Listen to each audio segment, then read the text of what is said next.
Trainee IPS అధికారి ఉదయ్ కృష్ణారెడ్డిపై లైంగిక వేధింపుల కేసులో కీలక పరిణామం చోటు చేసుకుంది. తనపై మరో మహిళా ట్రైనీ ఐపీఎస్ అధికారి లైంగిక వేధింపుల ఫిర్యాదు చేయడం, పోలీస్ అకాడమీ తాత్కాలికంగా ఉదయ్ కృష్ణారెడ్డిపై సస్పెండ్ చేయడం జరిగింది. ఈ పరిణామాల నేపథ్యంలో ట్రైనీ ఐపీఎస్ అధికారి ఉదయ్ కృష్ణారెడ్డి ఆత్మహత్యాయత్నం చేశారు. ఈ కేసు దర్యాప్తు చేస్తుండగా పోలీసులకు సూసైడ్ నోట్ లభించింది. ఈ సూసైడ్ నోట్లో సంచలన విషయాలు వెలుగులోకి వచ్చాయి. తనపై ఫిర్యాదు చేసిన మహిళా ట్రైనీ ఐపీఎస్ అధికారితో ఏడాది కాలంగా రిలేషన్లో ఉన్నామంటూ లేఖలో పేర్కొన్నారు. అంతేకాదు తన చావుకు నలుగురు కారణమంటూ సూసైడ్ నోట్లో పేర్కొనడం సంచలనంగా మారింది. ప్రస్తుతం ఎర్రగడ్డలోని ఓ ప్రైవేట్ ఆసుపత్రిలో చికిత్స పొందుతున్న ఉదయ్ కృష్ణారెడ్డి కోలుకుంటున్నట్లు తెలుస్తోంది. అయితే ఈ సూసైడ్ నోట్ కేసును ఏ మలుపు తిప్పుతుందో వేచి చూడాలి.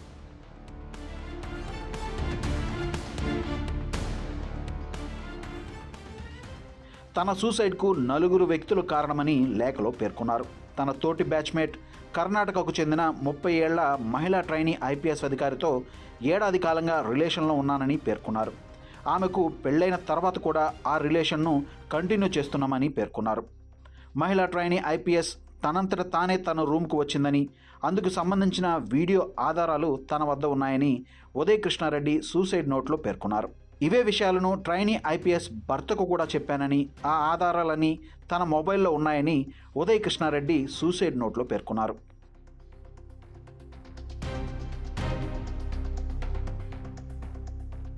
జాతీయ పోలీస్ అకాడమీలో తన తోటి మహిళా ట్రైనీ ఐపీఎస్ అధికారి తనపై లైంగిక వేధింపుల ఆరోపణలు చేయడం అవాస్తవం అని ఉదయ్ కృష్ణారెడ్డి తన సూసైడ్ నోట్లో వెల్లడించారు.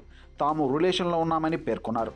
ఆమెకు పెళ్లైన తర్వాత కూడా తమ ఇద్దరి మధ్య ఈ బంధం కొనసాగిందని పేర్కొన్నారు. ఈ క్రమంలో మహిళా ట్రైనీ ఐపీఎస్ అధికారి స్వయంగా తన గదికి వచ్చి తలుపు తీయమని గొడవ చేసిందని చెప్పుకొచ్చారు.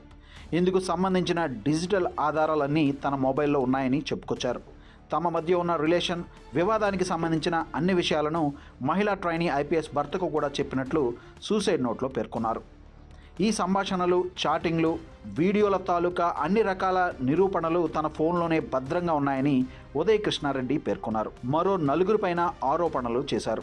తన చావుకు ఆ నలుగురే కారణమని సూసైడ్ నోట్లో పేర్కొన్నారు. తన ఫోన్లో ఉన్న వీడియోలు, చాటింగ్ ఇతరత్రా అన్నింటినీ పరిశీలిస్తే వాస్తవాలు బయటకు వస్తాయని ఉదయ్ కృష్ణారెడ్డి సూసైడ్ నోట్లో వెల్లడించారు. ఇకపోతే ఆత్మహత్యాయత్నం చేసిన ఉదయ్ కృష్ణారెడ్డి ప్రస్తుతం ఆసుపత్రిలో చికిత్స పొందుతున్నారు.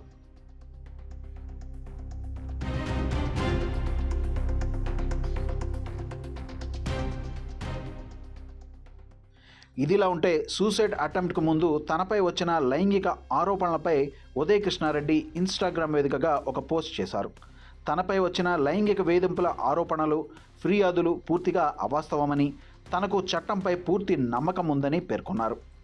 న్యాయం తప్పకుండా గెలుస్తుందని చెప్పారు. ఇక ఈ కేసు పూర్తి వివరాలు తెలుసుకుందాం. కర్ణాటకకు చెందిన మహిళా ట్రైనీ ఐపీఎస్ అధికారి అత్తాపూర్ పోలీస్ స్టేషన్లో తోటి ట్రైనీ ఐపీఎస్ అధికారి ఉదయ్ కృష్ణారెడ్డిపై పోలీసులకు ఫిర్యాదు చేసింది. ఉదయ్ కృష్ణారెడ్డి తనకు అసభ్యకర సందేశాలు పంపుతూ వేధించాడని, అంతటితో ఆగకుండా గదిలోకి లాక్కెళ్లి జుట్టు పట్టుకుని గొంతు నులిమి మెడపై కత్తిపెట్టి ప్రాణ బెదిరింపులకు గురి చేశాడని ఫిర్యాదులో పేర్కొంది. అంతేకాదు తన వ్యక్తిగత వీడియోలను రికార్డు చేసి వాటిని తన భర్తకు పంపుతూ బ్లాక్మెయిల్ చేస్తున్నాడని ఫిర్యాదులో ఆరోపించింది. బాధితురాలి ఫిర్యాదు మేరకు అత్తాపూర్ పోలీసులు ఉదయ్ కృష్ణారెడ్డిపై భారతీయ న్యాయ సంహితలోని సెక్షన్లు 74, 75, 77, 78, 79, 127, 115, 351లతో పాటు ఐటీ చట్టంలోని సెక్షన్లు 66E, 66A కింద కేసు నమోదు చేశారు.